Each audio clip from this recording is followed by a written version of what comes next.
ફટાફટ ગાડી ચાલુ કર ને તને ભડાકા થશે. તને કહું છું ભાઈ, એ ભાઈ જેને હું મારી જગ્યા છે તું અંદર બહાર જતો રે. ફટાફટ બહાર નીકળ, ગાડી ચાલુ કર. તું તો અહીંયા લાશો પડશે. તારે કોર્ટમાં ને નોટિસ આપી છે ને કોર્ટમાં મળીશું. ઉતાય ફટાફટ ગાડી. આ દ્રશ્યો અમદાવાદના નહેરુનગરના છે, જ્યાં નિવૃત્ત ડીવાયએસપી અશ્વિન ચૌહાણે ધડાધડ 5 રાઉન્ડ ફાયરિંગ કર્યું, જેના કારણે થોડા સમય માટે માહોલ ભયાનક બની ગયો. મળતી માહિતી પ્રમાણે જમીન વિવાદને લઈને નિવૃત્ત ડીવાયએસપીની સામેના પક્ષ સાથે વિવાદ ચાલી રહ્યો છે. આ દરમિયાન એ જમીન પર સામેના પક્ષના લોકો આવતા અશ્વિન ચૌહાણ હાથમાં બંદૂક સાથે આવી પહોંચ્યા અને ત્યાંથી જતા રહેવા ધમકી આપી. જોકે તેમ છતાં જગ્યા ખાલી ન કરાતા અશ્વિન ચૌહાણનો મગજ છટક્યો અને તેમણે જમીન પર ફાયરિંગ કર્યું. બાદમાં સામેના પક્ષના શખ્સો ત્યાંથી ભાગી ગયા. આ મામલે સેટેલાઇટ પોલીસે તપાસ શરૂ કરી છે. ફટાફટ ગાડી ચાલુ કર ને તને ભડાકા થશે.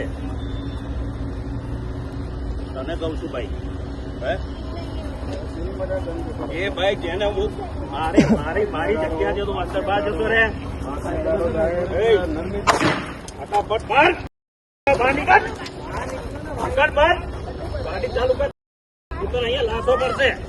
તારે કોર્ટમાં ને નોટિસ આપી છે ને કોર્ટમાં મળીશું. ઉતાય ફટાફટ ગાડી. નીકળ, ફટાફટ બહાર નીકળ. બહાર નીકળ.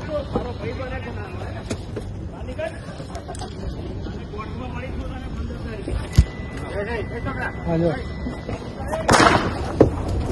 કાયદાનું ભાન છે.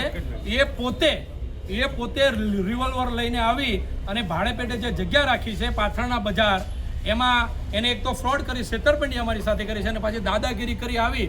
એની સન, જે એનું નામ સિદ્ધાર્થ ચૌહાણ છે, એની ડોટર, અને એ કે મારા પપ્પા હમણાં આવે છે, તમને બધાને મારી નાખવા છે. એ રિવોલ્વર લઈને આવી અને એની લાઈવમાં વિડીયો છે, એની ઓડી ગાડી લઈને આવી અને તરત જ એના હાથમાં રિવોલ્વર હતી કે નીકળી જાઓ, ચલો ને તો હમણાં તમને ભડાકે આપી દઈશ. અને અમિતભાઈ પટેલ છે, પહેલા નીચે ફાયરિંગ કર્યું અને પછી અમિતભાઈ ઉપર ફાયરિંગ કર્યું, મુન્નાભાઈ ભરભડીયા ઉપર ફાયરિંગ કર્યું, અમિતભાઈ ઉપર ફાયરિંગ કર્યું. 5 રાઉન્ડ ફાયરિંગ કર્યું. અમે જે જગ્યા છે ને એ પ્રીમિયમ વાડીલાલ મહેતાની છે, પછી ખબર પડી. પહેલાં તો જે અશોકસિંહ ચૌહાણ છે એને કીધું મારી જ જગ્યા છે, મારું ગણોતિયામાં નામ છે. એ પ્રમાણે એને એમાંય મુન્નાભાઈ હિતેશભાઈ સાથે કર્યું, અમિતભાઈ સાથે, અને ફ્રોડ કર્યો છે. એ ભાડે આપી, અમને ખબર નથી કે આ જગ્યા એમની છે. એ ખાલી કબજો અમને કીધું આ જગ્યા મારી છે, એટલે મેં એને મોટું અમાઉન્ટ આપી દીધું અને મેં જગ્યામાં સ્ટ્રક્ચરનો 4 કરોડ રૂપિયાનો ખર્ચો મેં કર્યો છે. તમે કેટલી અમાઉન્ટ આપી? મેં અમાઉન્ટ એમને એપી ચૌહાણને મોટી આપી અને 30 લાખ રૂપિયા વાઇટ થઈ, પણ 1.5 કરોડ રૂપિયા રોકડા આપ્યા છે. અને હવે શું છે? હવે એ કહે છે કે હજી મને પૈસા આપો, નકર કે આ બધું ખાલી કરો. મેં કહ્યું તો તમારો એવિડન્સ આજે જ મને પાછો મેસેજ પર વોટ્સઅપ કર્યો, મને હજી ભાડું આપો. મેં કહ્યું શેનું તમને ભાડું આપવાનું? તમારી જગ્યા છે નહીં. મેં કીધું આ જગ્યા તમારી જગ્યા હોય તો મને એનું એવિડન્સ આપો, એટલે હું તમને ભાડું હજી આપું. તમે હવે લીગલ મારા પૈસા મને પાછા આપો. આજે અચાનક હું આવી, પણ પછી મને ખબર પડી કે ભાઈનો પણ એટલો વાંક નથી. સુમિતભાઈ, રાહુલભાઈ અને મુન્નાભાઈ, એ લોકોનો એટલો વાંક નથી. પણ જે પાર્ટીએ 4 કરોડ રૂપિયા દબાયા છે ને, એને ફાયરિંગ કરી છે આ લોકો ઉપર, જેની પર હું અરજી કરું, જેની માટે મેં FIR કર્યું છે. અમિતભાઈ, સુમિતભાઈ અને મુન્નાભાઈ કરીને 3. એ લોકોનું બેકગ્રાઉન્ડ નથી ખબર, પણ એ લોકો આ સ્ટોલનું કામ એ લોકોનું છે, જેમાં મેં સ્ટોલ રાખ્યો હતો, બરાબર. પણ હવે એ લોકોએ ફાયરિંગ થર્ડ પાર્ટી જ નીકળી, જેની આ જગ્યા છે, ચૌહાણ છે કોઈ, એને અત્યારે સેટેલાઇટ પોલીસ સ્ટેશન લઈ ગયા છે પોલીસવાળા, અને એમની પર FIR કર્યું છે. ફાયરિંગ કરનાર એક ચૌહાણ છે, જેની 4 કરોડ રૂપિયા દબાયા છે અને આ જગ્યા પર કામ ચાલુ નથી કરવા દેતું. મેનેજમેન્ટ મુન્નાભાઈ કરીને કરતા હતા. સ્ટોલ હતા બધા ખાણીપીણીના અને કપડાના અને જ્વેલરીના, અને જેવું નહેરુનગર માર્કેટ છે ને, SD હાઈવે, એવું જ માર્કેટ અહીંયા બનાવવાના હતા. તમે કેટલા સમયથી છો અહીંયા અને અત્યાર સુધી કેટલી વાર આવા વિવાદ હું તો એકચ્યુઅલી 4 મહિનાથી મેં આમાં ઇન્વેસ્ટ કર્યું હતું. મેં 75,000 રોક્યા છે એટલે હું આ લોકોને રોજ કહું છું કે તમે કામ કેમ ચાલુ નથી કરતા, બરાબર છે.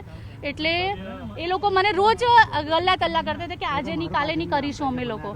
પણ પછી અત્યારે આજે ફાયરિંગ થયું ને એટલે મને ખબર પડી, કારણ કે હું નજીક રહું છું, મને ખબર પડી. એટલે હું આવીને પણ મુન્નાભાઈનો પણ એટલો વાંક નથી, પણ જે થર્ડ પાર્ટી જે ચૌહાણ છે ને એની છોકરી પણ આવી હતી અને ગન લઈને આવ્યા હતા. અને મેં પોલીસવાળાને પછી કીધું કે આ લોકોએ ગન આ છોકરી પાસે છે અને મેં લેવડાવી લીધી ગન અને એ લોકોને લઈ ગઈ પોલીસ. અત્યારે સેટેલાઇટ પોલીસ સ્ટેશન મેં અરજી કરી હતી, આરે મારી પાસે જ છે અત્યારે. મેં કહ્યું કે આ લોકો અમારા પૈસા નથી આપતા અને કામ ના કરવું હોય, સ્ટોલ ના રાખ્યો હોય તો કંઈ નહીં, પણ પૈસા બધાને પાછા આપી દો. તમારે કામ ના કરવું હોય તો કંઈ નહીં. ફાયરિંગ જે કરનાર છે એ અશોકસિંહ ચૌહાણ રિટાયર્ડ ડીવાયએસપી છે. આ જે અશોકસિંહ ચૌહાણ છે એમની પાસે આ જગ્યાનો કબજો હતો અને એમણે આ જે જગ્યા છે એ હરેશભાઈ અને હિતેશભાઈ ભારબીડિયા કરીને હતા, એમને રેન્ટ ઉપર આપેલી. અને આ જે રેન્ટ ઉપર લેનાર છે એમણે અહીંયા સ્ટોલ બનાવેલા અને સ્ટોલ બનાવ્યા પછી એમને આ જે પરમિશન ના મળતા આનો કબજો પાછો અશોકસિંહ ચૌહાણે લીધેલો.